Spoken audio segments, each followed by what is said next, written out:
Hello everyone, Simon this side. आज हम बात करेंगे how to export fish from India.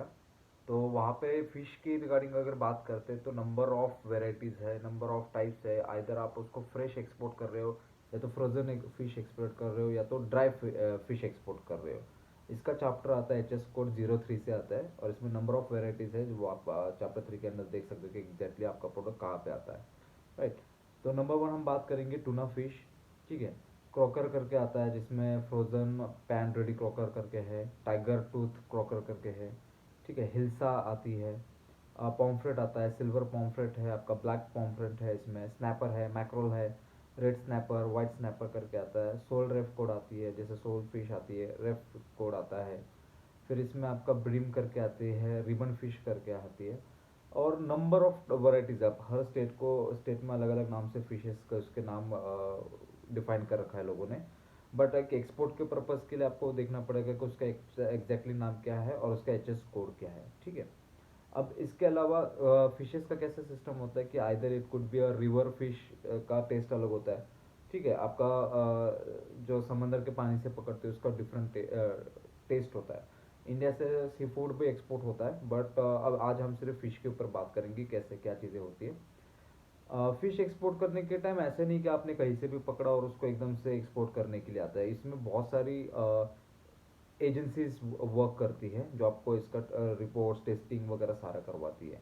अब कुछ वेरियस सर्टिफिकेट लगते हैं इसमें हाई लेवल के, रीज़न बिंग क्योंकि इसमें आपको बायर ये देखता है या तो गवर्नमेंट ये देखती है कि जो भी आप एक्सपोर्ट कर रहे हो फिश, तो ये टॉक्सिक फ्री है कि नहीं। तो उसके लिए आपको वेरियस सर्टिफिकेट इन्वॉल्व होते हैं इसमें। अपार्ट फ्रॉम दैट आपको इसका स्पेशल ध्यान देना पड़ेगा लेबलिंग के ऊपर। लेबल क्या है उसके ऊपर, जितनी डिटेल्स है उसका पैकिंग के ऊपर देखना पड़ेगा, क्योंकि ऐसा होता है कभी कभार जो प्रोडक्ट्स आप एक्सपोर्ट करो वो एलर्जेटिक भी होते हैं। तो आपको पैकिंग के ऊपर और आपका लेबलिंग के ऊपर खास ध्यान देना पड़ेगा।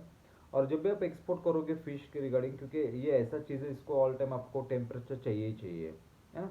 तो आपको गुड हाइजीनिक प्रैक्टिस होनी चाहिए वाइल आप ये कंसाइनमेंट ट्रांसपोर्टेशन के टाइम में आपका फिश जो ट्रांसपोर्ट करते हो आप, उसमें आपको थोड़ा पता होना चाहिए कि कैसे ट्रांसपोर्ट किया जाता है उसको, फिश को कैसे चीज़ होती है। मैंने कुछ स्लाइड्स बनाए ताकि कुछ स्किप ना हो। अब ये चीज़ होने के बाद आपको पता होगा कि हम इसका यूज़ कहाँ कहाँ करते हैं, इसके एप्लीकेशंस क्या आते हैं। सबसे पहले आता है ह्यूमन फूड के खाने के लिए काम आता है फिश। दूसरा आता है एनिमल फीड्स के लिए काम आता है। तीसरा आता है इंडस्ट्रियल यूज़ के लिए काम आता है। बायोकेमिकल प्रोडक्ट्स बनाने के काम आता है। फार्मास्यूटिकल प्रोडक्ट्स बनाने के काम आता है। फिश ऑयल निकलता है। अब ये चीज़ क्यों बता रहा हूँ, और फिश के आप जैसे फिश लेदर भी आने लग गया अभी मार्केट में, बहुत टाइम से है। बट फिश लेदर के भी प्रोडक्ट्स बनते हैं जैसे बैग्स एंड ऑल। तो जब हम इसके यूज़ के बारे में पता करते हैं देन यू शुड नो कि ये चीज़ें काम आती है आपको बायर ढूंढने में, कि अगर आप फिश एक्सपोर्ट कर रहे हो तो इसका कौन कौन से एप्लीकेशंस में जा रहे हो आप। कि इधर आप फ्रोजन में जा रहे हो या ड्राई फिश में जा रहे हो। ड्राई फिश में जा रहे हो तो उसका मार्केट कुछ और होगा, बायर ढूंढने का तरीका। फ्रेश में जा रहे हो तो उसका तरीका कुछ और होगा। तो आपको इस हिसाब से आइडेंटिफाई करना पड़ेगा कि मार्केट के हिसाब से, और फिर आपको बायर ढूंढना पड़ेगा। इसके बाद यूसेज के बाद आता है कि इंडिया में फिशिंग हार्बर्स कहाँ कहाँ पे है। नंबर ऑफ हार्बर्स है इंडिया में। सबकी कॉस्ट अलग होती है, परचेजिंग कॉस्ट अलग होगी। आपको ये देखना पड़ेगा आप जहाँ से बाय कर रहे हो वहाँ से सी पोर्ट का, या तो बाय फ्लाइट भेज रहे हो तो वहाँ से कितना खर्च आता है वो आपको कैलकुलेशन करना पड़ेगा। आपका लोकल ट्रांसपोर्टेशन से बात करके, या तो आपको CHA से आप रेट ले सकते हो, फ्रेट फॉरवर्ड कंपनी से रेट्स लग सकते हो। तो फिशिंग हार्बर्स इंडिया में ऊपर ऊपर का बता देता हूँ। जैसे महाराष्ट्र में है, गुजरात से आप सोर्सिंग कर सकते हो, गोवा से कर सकते हो आप, कर्नाटका कर सकते हो, केरला से, तमिलनाडु, आंध्र प्रदेश, उड़ीसा से और वेस्ट बंगाल से। तो इन अलग अलग स्टेट्स में एग्जैक्टली कहाँ कहाँ पे उसका लिस्ट आपको इजीली मिल जाएगा। कि फिशिंग हार्बर्स ऑफ इंडिया ऐसे डालोगे तो आपको एक लिस्ट मिल जाएगा। अगर फिर भी आपको दिक्कत होती है तो आप मेरा नंबर जो डिस्क्रिप्शन में है उस पर मैसेज कर दीजिए। मैं आपको उसमें आपको डिटेल्स दे दूंगा कि इंडिया में कहाँ कहाँ पे फिशिंग हार्बर्स है, तो वहाँ से आपको एक थोड़ा हेल्प हो जाएगी कहाँ से बाय कर सकते हो आप। उसके अलावा अगर आप फिश एक्सपोर्ट करते हो उसका रजिस्ट्रेशन होता है मपेडा में। जैसे एग्रीकल्चर का अपेडा है वैसे मपेडा क्या है। मपेडा का रजिस्ट्रेशन कॉस्ट है 5,000 रुपये लेता है मपेडा। इसके अलावा मपेडा आपको कैसे कैसे हेल्प करता है, आपको हेल्प करेगा ये पार्टिसिपेट करने के लिए इंटरनेशनल फेयर्स के लिए।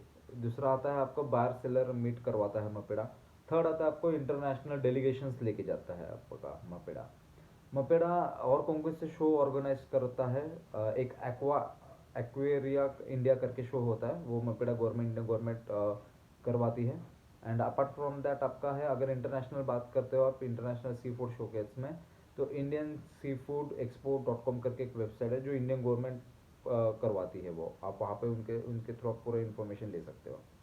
अपार्ट फ्रॉम दैट, जैसा अपेडा आपको फाइनेंशियली और टेक्नोलॉजी होता है ना, टेक्निकली सपोर्ट देता है, सिमिलरली मपेडा का डिफरेंट है। जैसे अब आप ये सोचोगे कि कौन सी डिपार्टमेंट और एजेंसी आपको हेल्प करती है, तो NFDB करके है जो state government, and BFDA and FFDA करके है जो आपको certain type of technical knowledge देगी और फाइनेंशियल असिस्टेंट प्रोग्राम देगी।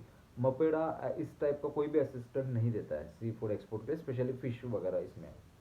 अब ये चीज़ होने के बाद आपको ये देखना पड़ेगा कि अगर मैं किस कंट्री को एक्सपोर्ट कर रहा हूँ, उसके पहले सबसे पहले आप ये देखो कि किस कंट्री में क्या प्रॉब्लम्स है। मतलब इंडिया से अगर एक्सपोर्ट कर रहा है तो क्या क्या डिफिकल्टीज आप फेस कर सकते हो। अब जापान है, जापान एक ह्यूज कंजम्पशन करता है फिश का, तो इसमें कैसे जापान में लिमिटेड ग्रोथ है रहेगी। रीजन भी क्योंकि एडिशनल इंस्पेक्शन की रिक्वायरमेंट ज़्यादा मांगता है फ्रॉम इंडिया से जापान का। तो आप जब नए एक्सपोर्टर हो, आपको वो चीज़ें जानना ज़रूरी है कि अगर मैं जापान एक्सपोर्ट कर रहा हूँ तो कौन कौन सी चीज़ें इंपॉर्टेंट है, राइट। यूरोपियन यूनियन में भी क्या है, उनके यहाँ पे एक्स्ट्रा टेस्टिंग और सेवरल एंटीबायोटिक के हिसाब से चलते हैं वो लोग, तो वो एक हार्ड पार्ट हो जाता है कि एक न्यू कमर के लिए एक्सपोर्ट करना यूरोपियन यूनियन में।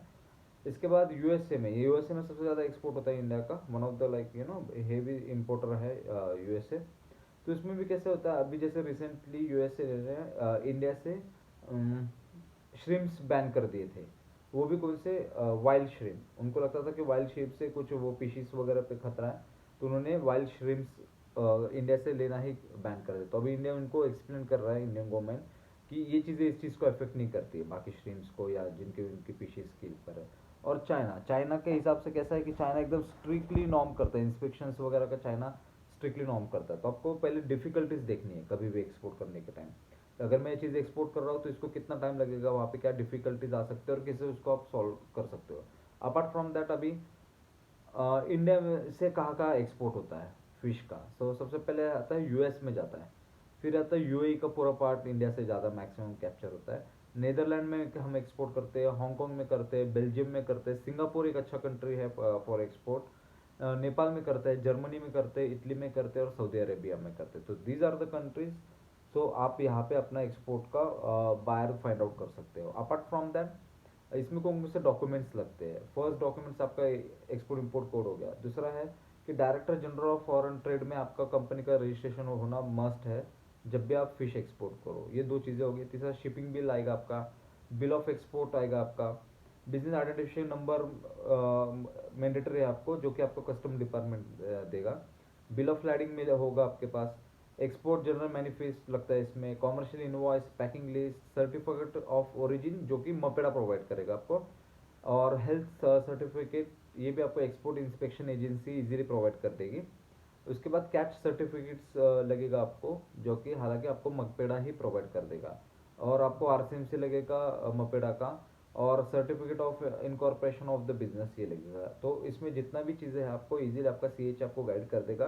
बट मेक श्योर दैट कि CH को भी आप वो चूज़ करोगे जो पेरिशेबल आइटम में ना हो। पेरिशेबल आइटम में हो या आप कौन से इसमें, वो चूज़ देखना पड़ेगा कि उसके स्पेशलाइजेशन किस चीज़ में। तो आप उनसे एक बार पूछिएगा ज़रूर कि जो पर्सन ऑलरेडी इस चीज़ में CH काम कर रहा है, he will definitely going to help you out. और एक्सपोर्ट इंपोर्ट के रिगार्डिंग कुछ भी जानना है, मेरा नंबर डिस्क्रिप्शन में है, सो आप मुझे कॉल कर सकते हो। And thanks for watching this video. और किसी को ज्वाइन करना है ट्रेनिंग का, उसका भी मैं सेशंस देता हूँ, so you can directly give me a call and you can ask me whatever question you have.